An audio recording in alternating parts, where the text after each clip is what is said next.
Hello दोस्तों, mysterious world Hindi में एक बार फिर से आप सभी का हार्दिक स्वागत है। ये कहानी है उत्तर प्रदेश के बरेली डिस्ट्रिक्ट के एक गांव की।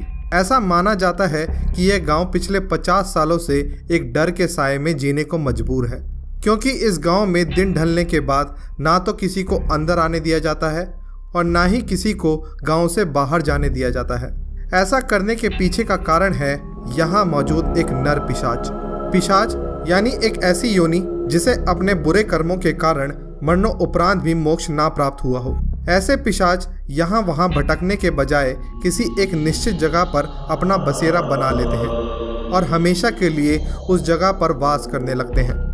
ये गांव दिन के उजाले में तो एक हंसता खेलता जीवित गांव मालूम पड़ता है, लेकिन जैसे ही यहाँ अंधेरा गहराना शुरू होता है तो ये गांव किसी शमशान की तरह सुनसान बियाबान में तब्दील हो जाता है, क्योंकि पिछले 50 सालों से यह गांव एक ऐसे पिशाच का प्रकोप झेल रहा है जो जिस भी व्यक्ति को रात में गांव से बाहर घूमता पाता है उसे मौत की नींद सुला देता है। ये सारा सिलसिला शुरू हुआ सन 1970 के समय में, जब भारत के सभी अन्य गांव की तरह इस गांव में भी पंचायत राज चला करता था। इस गांव में सबसे आखिर छोर पर मकान था वहां के ठाकुर और पंचायत के सरपंच मान सिंह का। मान सिंह एक बेहद दुष्ट व्यक्ति था जो गांव के भोले भाले लोगों पर अपने पैसे और ताकत का जोर दिखाकर यहाँ के लोगों को अकारण परेशान किया करता था। किसी की जमीन को हथिया लेना, किसी की बीवी बच्चों को जबरन अपने घर पर काम करवाना और आवाज़ उठाने वाले को बेमौत मार देना।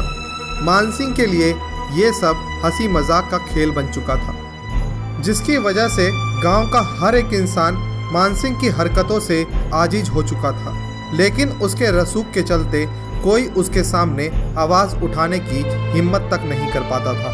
तभी मान सिंह ने पंचायत में यह फैसला लिया कि गांव को अन्य गांवों से जोड़ने के लिए जो सड़क बनाई जाएगी वो गांव के बीचों बीच से गुजारी जाएगी। लेकिन इसमें दिक्कत ये थी कि यदि ऐसा किया जाता तो गरीब गांव वालों के घरों को तोड़ना पड़ता और उसके बदले ना तो उन्हें मान सिंह दूसरा घर देने वाला था और ना ही कोई ज़मीन का टुकड़ा जहां लोगों को प्रवास कराया जा सके। गांव वालों ने मान सिंह के इस फैसले पर अपनी आपत्ति जाहिर की, लेकिन मान सिंह ने गांव के लोगों के आवाज़ उठाने को अपने आदेश का उल्लंघन मान लिया और उस रात मान सिंह और उसके अन्य परिवार वालों ने गांव में मौत का वो तांडव मचाया जैसा कि इस गांव ने पहले कभी नहीं देखा था।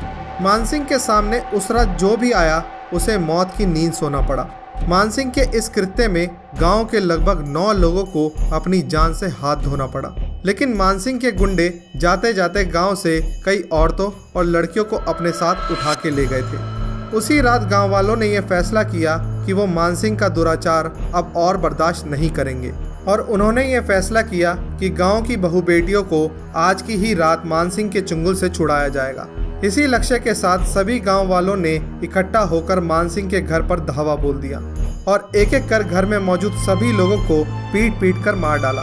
अंततः बारी आई मान सिंह की। मान सिंह अपनी जान बचाने के लिए गांव से भागा, लेकिन गांव के बाहर मौजूद पीपल के पेड़ के पास उसे गांव वालों ने पकड़ लिया और उसी पीपल के पेड़ में बांधकर उसे तब तक मारा जब तक उसके शरीर से आखिरी सांस ना निकल गई। गांव के लोगों को लगा कि अब मान सिंह नाम की वो मुसीबत हमेशा के लिए टल गई है, लेकिन उन्हें क्या पता था कि मान सिंह मरने के बाद भी इस गांव और गांव वालों का पीछा नहीं छोड़ने वाला था और इस गांव के लोगों की परेशानी अब और भी ज़्यादा बढ़ने वाली थी।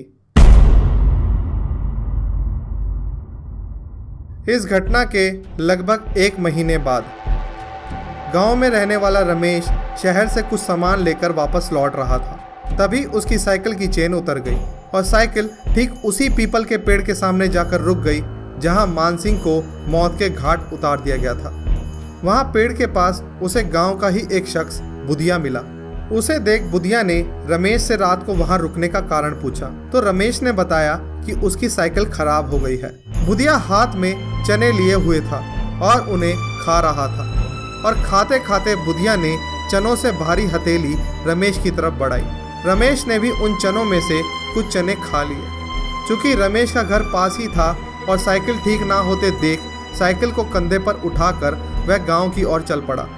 लेकिन कुछ ही दूर जाने के बाद रमेश ने जब पीछे मुड़कर देखा तो बुधिया अब वहां नहीं था और थोड़ी ही दूर जाकर उसके साथ कुछ ऐसा हुआ जिसे देखकर रमेश डर से थर-थर कांपने लगा, क्योंकि वो सामने से फिर एक बार बुधिया को आते देख रहा था। बुधिया का रमेश से पहले वहां पहुंचना और फिर दूसरे कपड़े पहनकर वापस रमेश के पास आना ये असंभव था, क्योंकि गांव में आने जाने के लिए केवल एक ही रास्ता था। रमेश जो कुछ भी देख रहा था उसे देखकर बेहद हैरान और सकपकाए हुए था।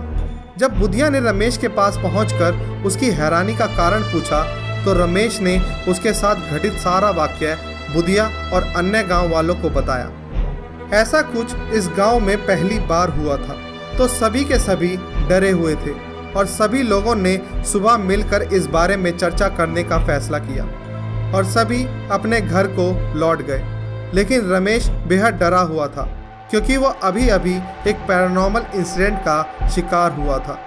रात को रमेश की बिस्तर पर लेटते ही आंख तो लगी, लेकिन उसे कुछ अजीबोगरीब अनुभूतियां होने लगी थी। उसे ऐसा लग रहा था कि मानो उसकी खाट खुद ब खुद उसे लेकर उसी पीपल के पेड़ के पास ले जा रही हो जहां उसके साथ वो घटना घटित हुई थी। साथ ही उसे एक बेहद डरावनी और शरीर में सिहरन पैदा कर देने वाली आवाज़ भी सुनाई दे रही थी, जो कानों में पड़ते ही दिल की धड़कनों को अनियंत्रित कर रही थी।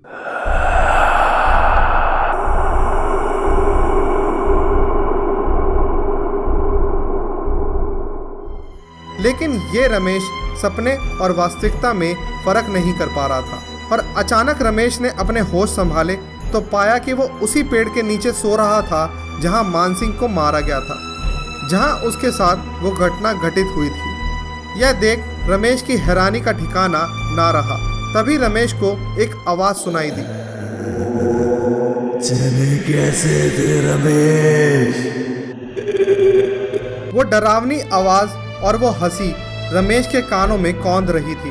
तभी उसे वहां मानसिंह का भूत दिखाई दिया, जिसे देख रमेश जोर जोर से चिल्लाने लगा। वो अपनी खाट से उठकर वहां से भाग जाना चाहता था, लेकिन मानो उसका शरीर उसके काबू से बाहर हो गया हो। रमेश बार बार जोर जोर से मदद के लिए बार बार मानसिंह मानसिंह चिल्ला रहा था।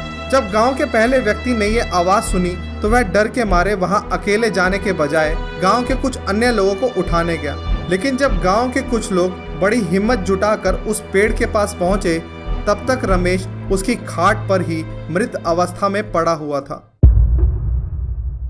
इस घटना के बाद गांव वालों को यह समझ आ चुका था कि गांव को मानसिंह के भूत का प्रकोप घेर चुका है और एक के बाद एक उस गांव के कई लोगों को उस सड़क पर सूर्यास्त के बाद कई भूतहा घटनाओं का सामना करना पड़ा। मानसिंह का भूत अक्सर गांव के मर्दों को ही अपना शिकार बनाता रहा। गांव वालों ने इस समस्या से निजात पाने के लिए साधु सूखा, पूजा पाठ जैसे हर समाधान को करने की कोशिश की, लेकिन मानसिंह जो अब एक विकराल पिशाच बन चुका था, उसे इन सब तरीकों से कभी बांधा नहीं जा सका और अंततः गांव के लोगों ने यह फैसला किया कि सूर्यास्त के बाद कोई भी गांव से बाहर नहीं जाएगा। दोस्तों, अगर आपको हमारी ये ओरिजिनल वीडियो अच्छी लगी हो तो इस वीडियो को लाइक ज़रूर करें और हमारे चैनल पर ऐसी ही ज़बरदस्त वीडियो देखते रहने के लिए चैनल को सब्सक्राइब करना ना भूलें। यदि आप आगे भी ऐसी ही ओरिजिनल हॉरर स्टोरीज सुनना चाहते हैं जिन्हें आपने पहले कभी ना सुनी हो तो कमेंट सेक्शन में हमें ज़रूर बताएं। आज के लिए बस इतना ही। बहुत जल्द मिलेंगे एक नई मिस्ट्री, एक नए रहस्य के साथ। तब तक के लिए अलविदा।